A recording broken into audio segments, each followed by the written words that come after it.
Clarity, like a clean conflict, is very reassuring.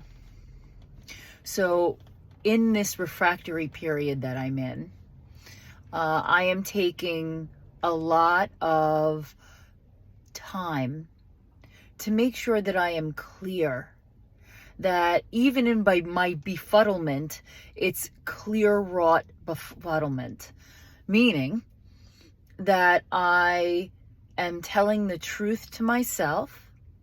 I'm telling the truth about my relationships and all of the situations in my life, like the really clearest, purest truth. And, when it comes to telling the truth about and to yourself, it means taking stock of two things: of the way that you speak to yourself harshly and the way you let yourself off the hook. We both do both. We all do both. So there's this I'm not good enough, unworthiness, and it doesn't matter how it comes out. Sometimes it can be your spark to achieve. I certainly have manipulated it to allow me to push through some things that are really difficult.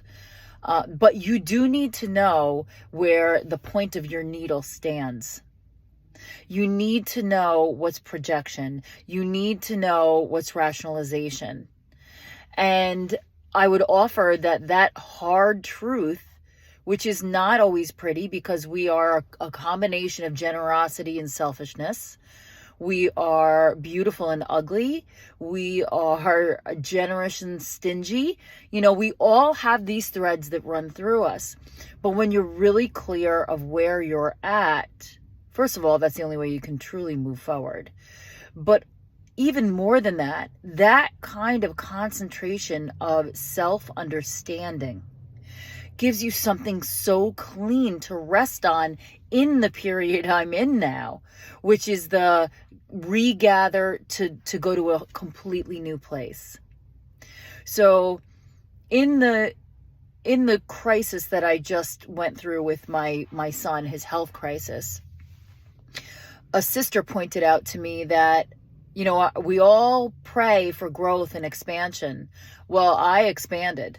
I broke everything I knew, and I broke myself a little bit too, extending too far.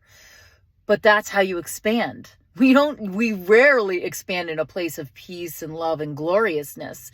It's usually we're thrown into the fire, and how do you come out? And can you retain that expansiveness that you were just given?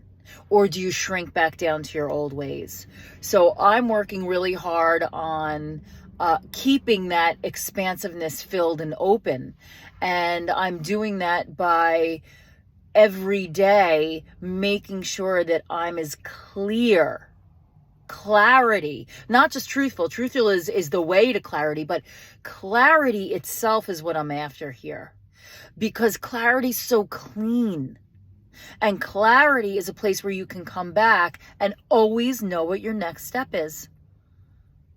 Because you're dealing from a place of real truth, and all the smog and fog that we feed ourselves with is minimal. It's minimal. It's never gone completely, but it's minimal. And if you can come back to that resting place again and again of something hard and clean to lean on, just like when you get in a conflict, when you both are coming from a place of real integrity and pulling no punches, but also not coming from any sort of a place of abuse or suppression, that even the argument becomes something clean to lean on because you're both really telling the truth. It's exactly the same when you're working on telling yourself the truth. When you're pretty mercilessly and ruthlessly telling yourself the truth. And I don't mean beating yourself up, because really telling yourself the truth, like I said on Halloween, is allowing the beauty and the glow and the gifts of you to be seen too. It's easy to say, here's my shortcomings. It's a little more challenging to say, you know what? This is something that I offer you. This is something that is a gift from me, that I am gifted in. We're told to sort of really, really underplay the things that we know that we can offer. Or maybe we've been trained not even to know what they are. because you're boastful, right? So it's like, it's so funny. The ego's the liar, but the genuine self-love and contribution is the truth teller. And when you're clear, those things become much easier to tell apart. So that's kind of where I'm at today. I'm working on just clarity. Because if I've got clarity, the confusion of everything else will at least reveal itself as confusion. It won't be tricked into being something else. So I wish you some clarity today. And I wish you a moment to take a look around at all the aspects of your life and really kind of take an evaluation of what's clear and what's a little less clear. Spend a little time with that, seeing how clear you can get. So that is what I offer you today. I will see you tomorrow.